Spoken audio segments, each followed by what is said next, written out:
Hi, this is Dr. Jared Garris. I'm the Glenn County Health Officer. I'd like to do a weekly review for July 8th. So this is what our cases look like. You can see that we started off kind of slow and then we've kind of hit that logarithmic growth. And actually we're slowing down just a little bit right now. In the last couple of days we haven't had as many positive cases, which is a good thing. I'll mention that this shows that it goes a little bit above 150. Our numbers are always a little bit questionable as we try and figure out where people live. It's surprising how difficult that can be. But we've got about 150 right now. And when you go back 30 days ago, we had 18 cases. So we've had a lot of cases in the last 30 days.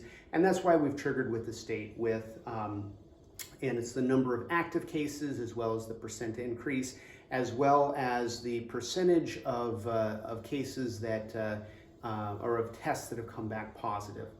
And so that's why we triggered with the state and why we're not able to do in-restaurant dining here in Glenn County right now. When we look at where the cases are, vast majority of them in our Orland, 76% are in Orland.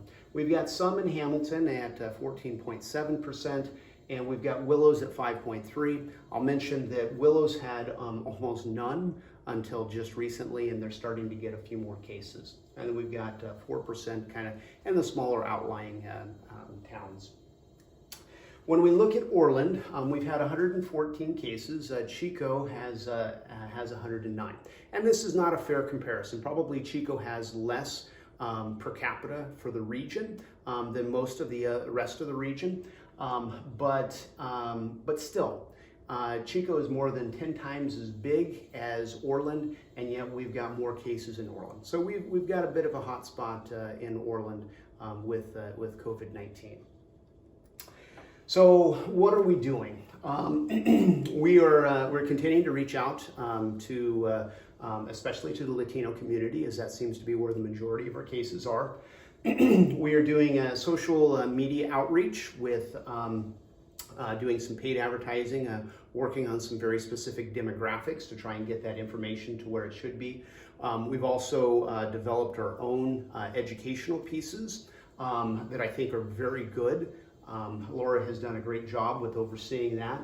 And then we are also looking at doing some different things with both radio as well as TV, trying to target the individuals or the groups that are at the highest spread.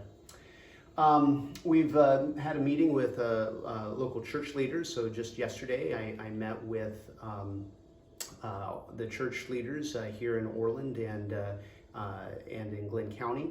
And we answered their questions, talked about how to make churches safe, as well as gave them the information, the educational pieces. And so we're hoping that they'll help with us with helping to get information out, especially with the Latino community.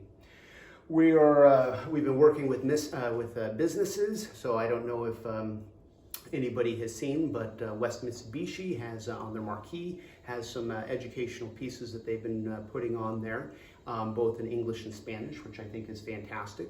Also have been in communication with Pete Carr. We're trying to come up with ideas as to what we can do to try and get as much help from our local community leaders to help with decreasing the spread of COVID-19. We're also working with the schools. So just a couple of days ago, both all of Orland Unified as well as Hamilton Unified School Districts send out mass emails or texts regarding just some basic information regarding COVID-19, how to prevent it and where to get tested and the symptoms. We are working with the state for a testing site, and that looks real positive. We think that we're going to actually be able to get a testing site here in Orland in the next little bit. Never know with the state, but that looks like that's real promising.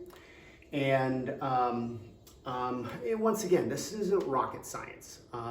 The majority of cases are being spread from family and close friends, and this almost completely goes away if we can maintain our space, stay 6 feet apart, wear a mask, and when we are sick, to stay home.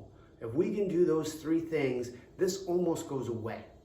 And my hope is that, that we as a community can start practicing some of those things and help slow down the spread of COVID-19 so that we can help keep our businesses open as well as to help people from getting sick. Thank you.